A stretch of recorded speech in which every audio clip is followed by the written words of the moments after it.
Bienvenidos a este recorrido por los fundamentos metodológicos para investigaciones en ingeniería civil.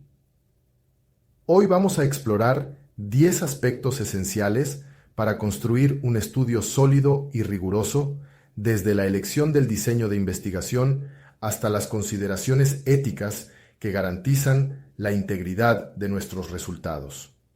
Cada pregunta que abordaremos es un pilar en el proceso de investigación, y cada respuesta está diseñada para ayudarte a comprender estos conceptos de manera integral. Empecemos. La primera pregunta nos invita a reflexionar sobre el diseño de investigación elegido.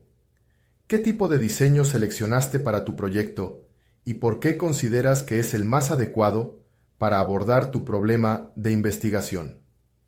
Para responder esta pregunta, es fundamental entender los diferentes tipos de diseños de investigación y su propósito. En ingeniería civil, podemos elegir entre varios tipos. Diseño experimental, ideal para establecer relaciones causales, donde controlamos y manipulamos variables en un entorno controlado. Diseño cuasi experimental, similar al experimental, pero sin control total sobre todas las variables, utilizado cuando trabajamos en entornos reales o donde no es posible la asignación aleatoria. Diseño correlacional. Permite observar asociaciones entre variables sin manipulación directa, adecuado para estudios en condiciones naturales. Diseño descriptivo. Enfocado en caracterizar un fenómeno específico, útil cuando queremos detallar el estado actual sin manipulación. Diseño exploratorio, ideal para áreas poco investigadas, permitiendo formular hipótesis iniciales y descubrir aspectos fundamentales. Veamos un ejemplo o caso particular. Imaginemos que nuestro estudio busca analizar cómo la salinidad afecta la durabilidad del concreto en estructuras costeras. En este caso, un diseño correlacional es apropiado, ya que no manipulamos las condiciones ambientales. Este enfoque nos permite observar el impacto de la salinidad en el concreto sin intervención directa, obteniendo una visión natural y realista del fenómeno.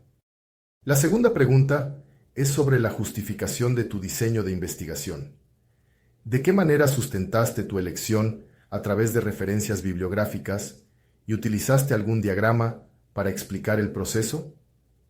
Para justificar el diseño, es esencial revisar investigaciones previas que hayan aplicado enfoques similares en contextos parecidos.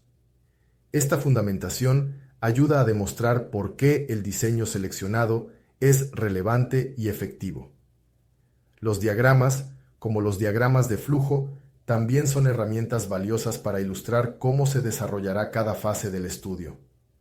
Respecto al ejemplo o caso particular, en el estudio de concreto en zonas costeras, la elección del diseño correlacional está respaldada por investigaciones que analizan materiales en condiciones ambientales sin intervención. Además, se emplea un diagrama de flujo que muestra la secuencia desde la recolección de muestras hasta el análisis de salinidad y deterioro del concreto. La tercera pregunta nos lleva a definir la población de estudio. ¿Qué criterios de inclusión estableciste para delimitar tu población y asegurar su relevancia para la investigación? La definición de población implica establecer criterios claros de inclusión y exclusión que garanticen que solo los elementos directamente relacionados con el fenómeno sean considerados. Estos criterios pueden basarse en aspectos geográficos, temporales o materiales, asegurando que los resultados sean representativos y aplicables. En relación al ejemplo antes mencionado, en el caso de estructuras de concreto en la costa de Lima, la población se delimita a aquellas construidas entre el año 2000 y 2015 y expuestas directamente a la brisa marina.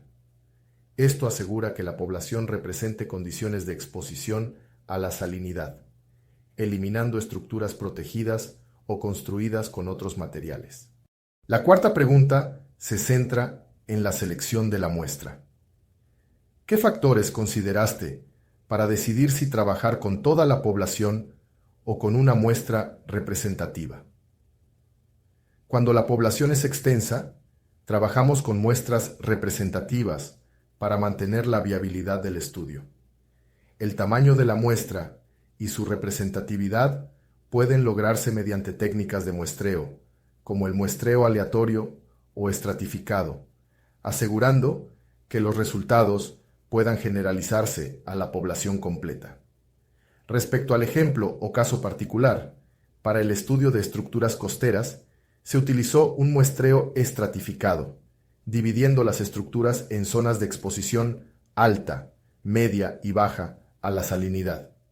Este enfoque permite analizar cómo diferentes niveles de exposición impactan la durabilidad del concreto. Ahora hablemos de los instrumentos de medición. Quinta pregunta. ¿Qué instrumentos seleccionaste para recolectar datos y cómo justificaste su idoneidad? Seleccionar los instrumentos de medición correctos es clave. En estudios cuantitativos, pueden usarse dispositivos como sensores o encuestas estructuradas, mientras que en estudios cualitativos, las entrevistas o las observaciones son más comunes. La idoneidad del instrumento se basa en su capacidad para obtener datos relevantes y precisos. En relación al ejemplo o caso particular, en el estudio de concreto, los medidores de resistencia y los sensores de salinidad son esenciales, ya que miden directamente el deterioro y los niveles de salinidad. Esto garantiza que los datos recopilados reflejen adecuadamente el fenómeno en estudio. La validez y confiabilidad de los instrumentos son esenciales para garantizar la precisión de los datos. Sexta pregunta. ¿Cómo aseguraste que los instrumentos fueran válidos y confiables? Para asegurar la validez, es importante realizar pruebas piloto y ajustar los instrumentos si es necesario.